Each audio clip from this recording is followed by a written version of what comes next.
No mola nada. Silencio, por favor. Vale, pero ahora hablad. He dicho que era una trampa mortal eso. Hemos jodido a la toma. Esto se evita. Se echa igualmente, ¿no? Bueno, vale. El pinacle va que chuta en mi casa. Sí, para que toda España la vea lo... De YouTube. ¡No! Tú que eres editor de audio, luego le pones a cronista de buen amor, ¿vale? Oh. Con el pelo largo. Yo ya sé que... Sí, hola, bienvenidos a Cele Radio. Salgo con el pelo largo con una túnica. Tío, no, la voz de radio te Salgo con la túnica. No, de ese buen amor. Que me viene por ahí. Y con el pelo así de largo. Pero no lo grabé. El mío... No, yo llevo el pelo hasta ahí abajo. ¿Tú has hecho redes de No, el tuyo, quiero decir. Tú, el tuyo Sí, mismo. contra el mío. El tuyo estaba súper chulo. Era muy divertido. Sí, está muy bien. Pero yo no, es que como estoy por otras cosas, los escucho, pero no me empapo. No me empapo de nada. Pero grábate tú también. El de Reforward Virtual habré oído también poquísimo. Eso, claro, se queda fatal que diga esto. Que...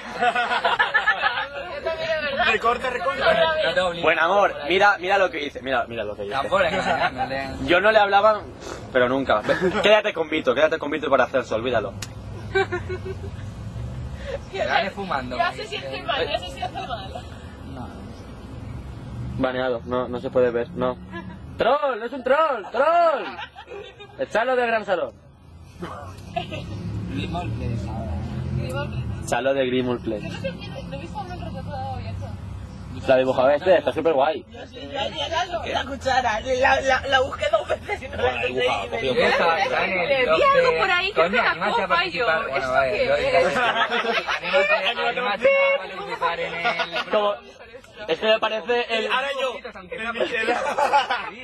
Pues si te apetece escribir, escribe, pero coño, haz algún dibujo. Sí, bueno, ¿está grabando? Sí. Ya hablaremos. No, sí, que algún día escribiré, pero es que no sé sobre qué Si lo voy a escribir. escribir yo en el blog, la gente se aburre. Es que vosotros Sí, sois sí, muy sí, de... Es que a mí no me interesa tanto, eso lo siento, es Así. así. Que se trata precisamente, ¿por qué te estoy diciendo que participes? Porque no a todo el mundo le tiene que interesar lo que escribe, en cambio... No lo que a ti, no lo que tú escribes, me gusta leeros, pero que me No, parece... quiero decir que no, No, que no me interesa tanto el Harry Potter y sus mundos y su web y la web que copia y tal. Le interesa Harry Potter en bañador. Y Hagrid en bañador. Bueno, en bikini. Que la dibujad. Sí, esos dibujos hay que verlos. Corto ya.